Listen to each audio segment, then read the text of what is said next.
palabra el diputado Máximo Kirchner. Gracias, señor presidente.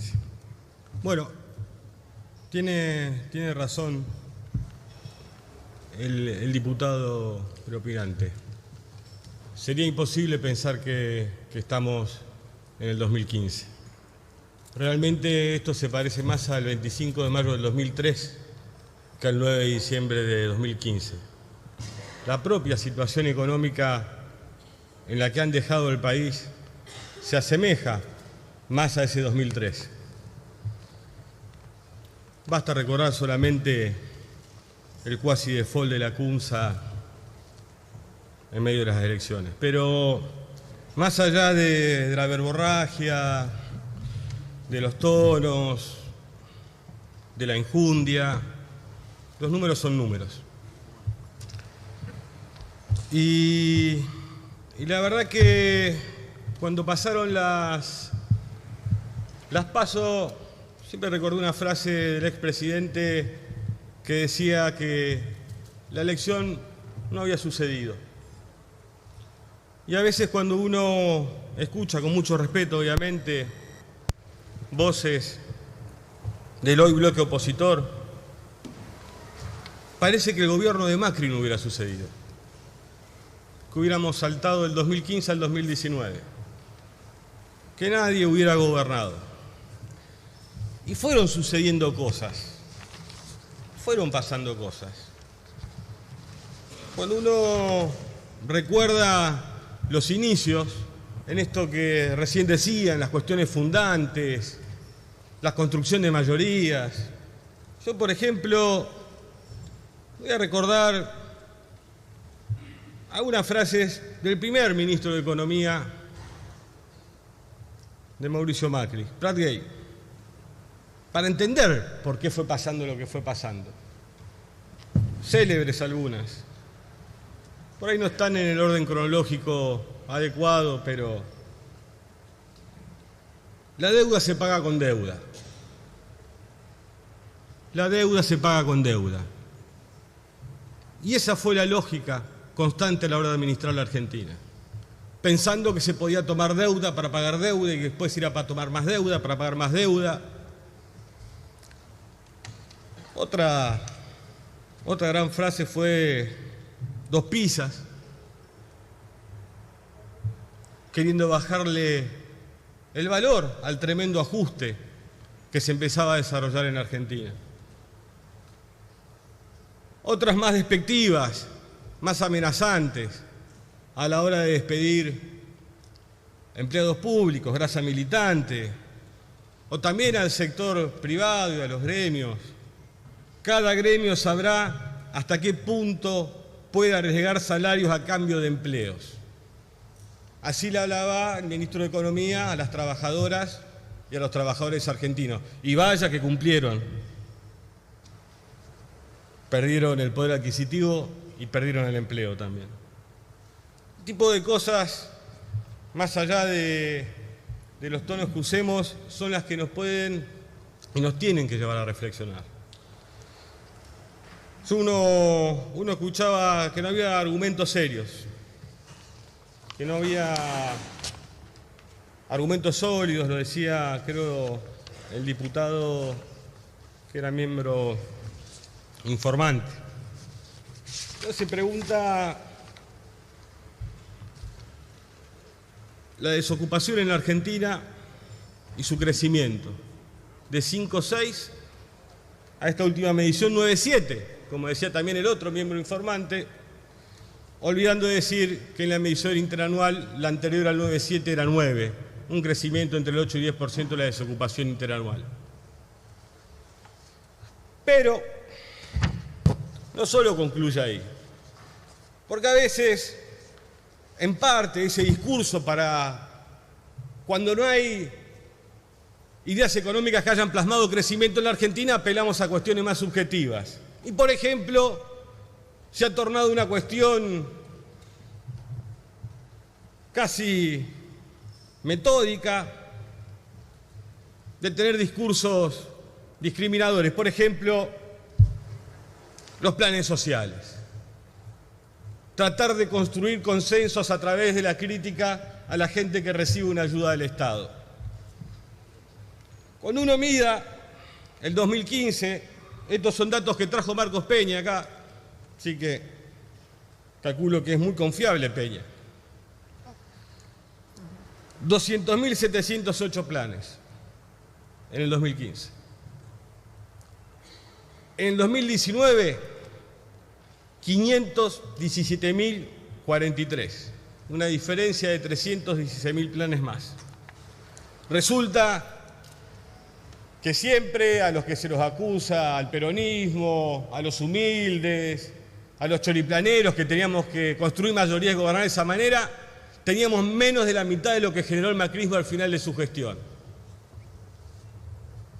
Pero, aparte, si uno hiciera un ejercicio para medir esa desocupación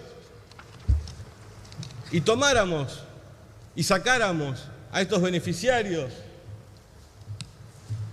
en el 2015 la desocupación hubiera sido de 7,5, la que existía más los planes sociales. La del 2019, ¿saben cuánto sería? Con este 9,7 más los planes sociales, 13,6. 13,6. Con un problema aparte.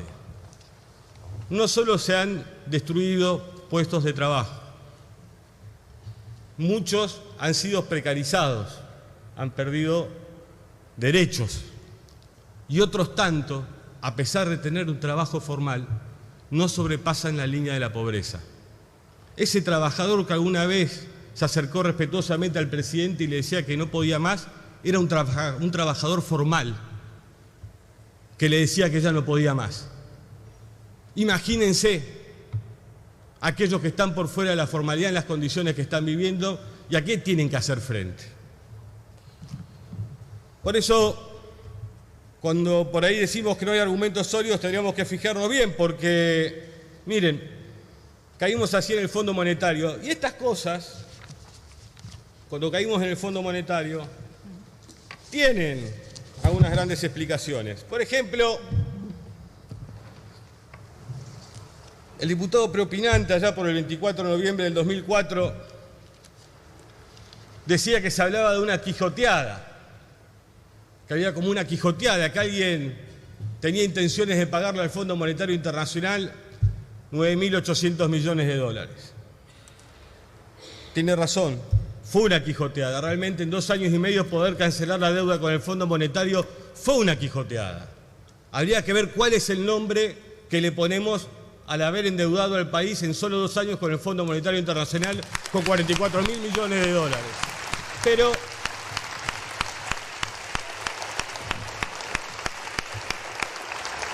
esto nace en otro lado. Cuando discutimos fondos buitres en este Congreso, me tocó hacer uso de la palabra la primera vez y pedí que negocien mejor. Porque nos habían puesto en una posición como si nosotros dijéramos que no había que pagarle, cuando esa deuda defolteada que habíamos recibido había sido negociada en un 93% y solo quedaba el 7% restante denominados buitres.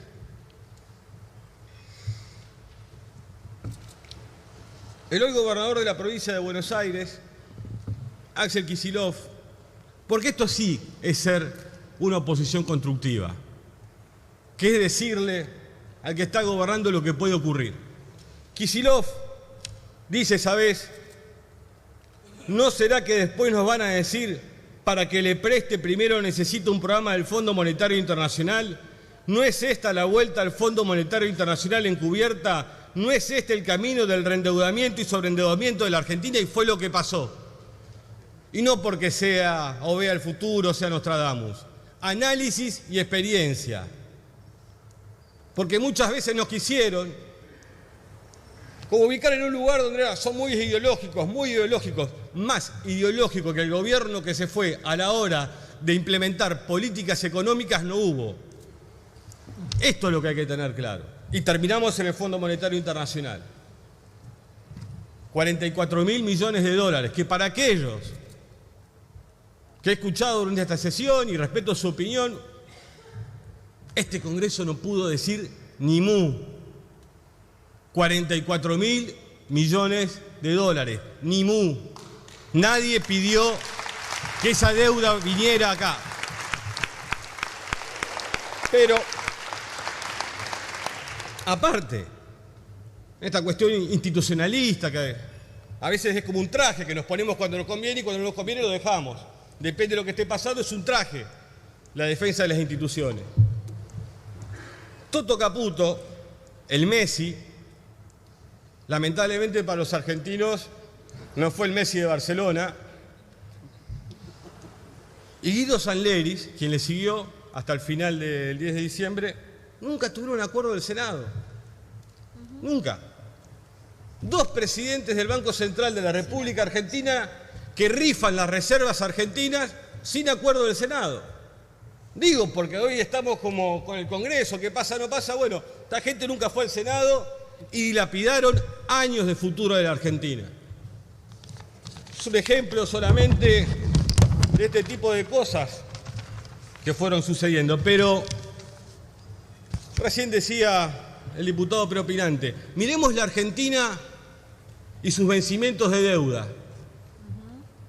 Mirémoslas desde el 10 de diciembre de 2015 y mirémoslas desde el 10 de diciembre de 2019, estos 4 años que tenemos por delante. ¿Cuánto debía la Argentina al 10 de diciembre de 2015 para estos 4 años que tiene por delante el presidente Alberto Fernández y cuánto le deja Macri?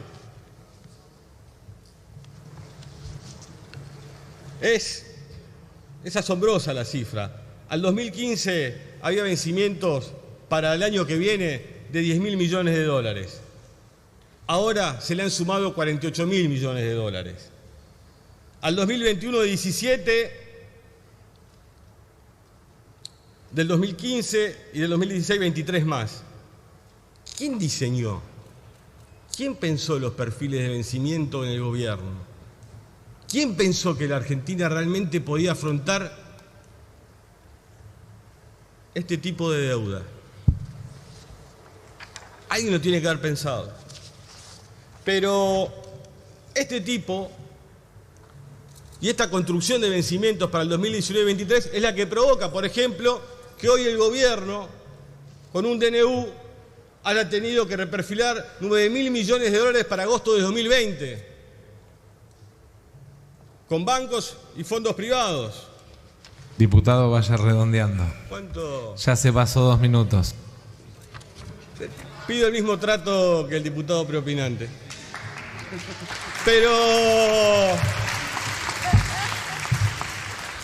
Pero si podemos verlo de otro lugar, el tema de la deuda, ya voy a ir terminando, teníamos mucho más para decir.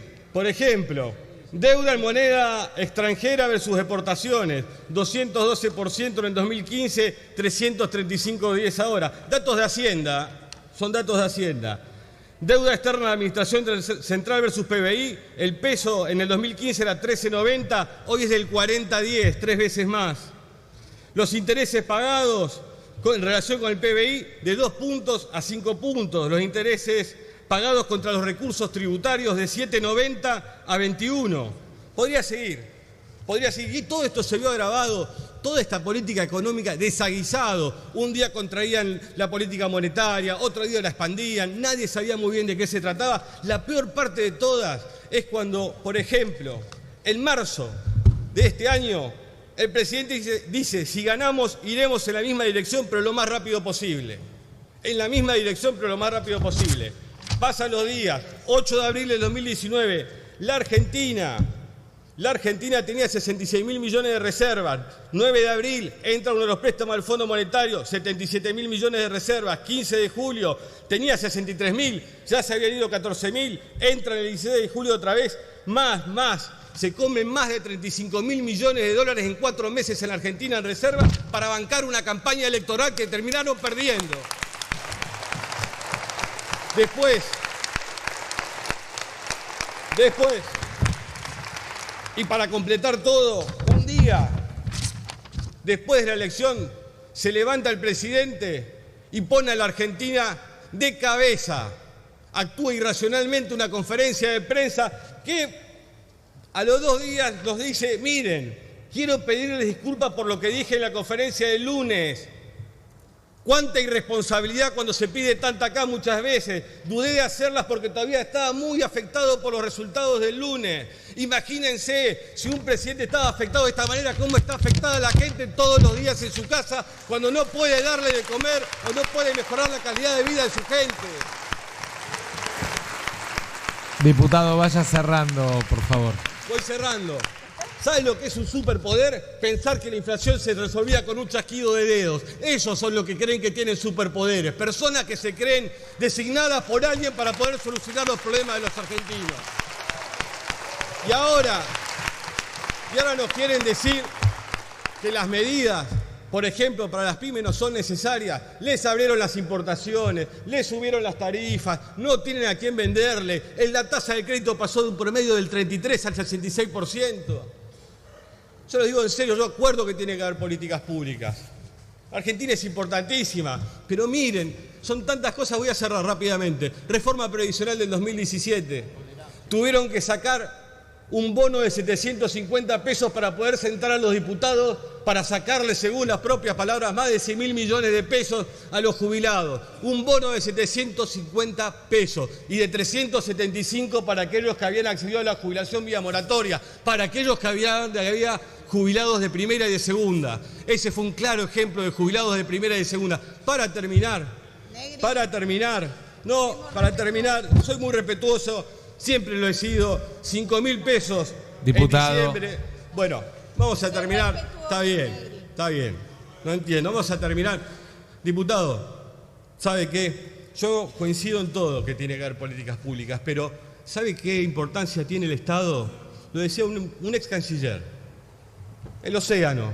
Si el Estado no está, digamos, todo libre, nada le prohíbe al krill comerse a la ballena.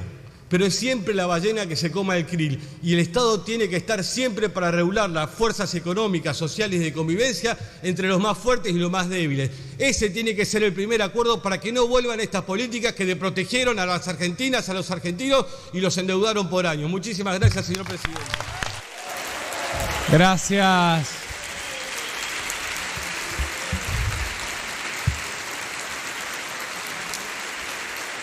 Gracias, diputado. Se va a votar en general el dictamen de mayoría de las comisiones de presupuesto y Hacienda y otra recaído en el proyecto de ley sobre solidaridad social y reactivación productiva en el marco de la emergencia pública. Orden del día número 2. Por tratarse de votación nominal, recuerdo a los diputados identificarse. Tiempo.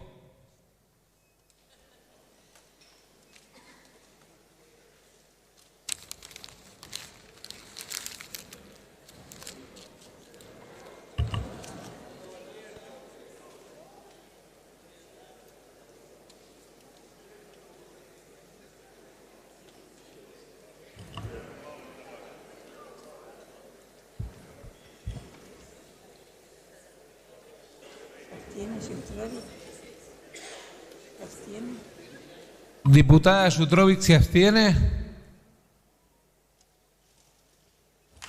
Han votado por la afirmativa 134 diputados, por la negativa 110. Resulta afirmativo.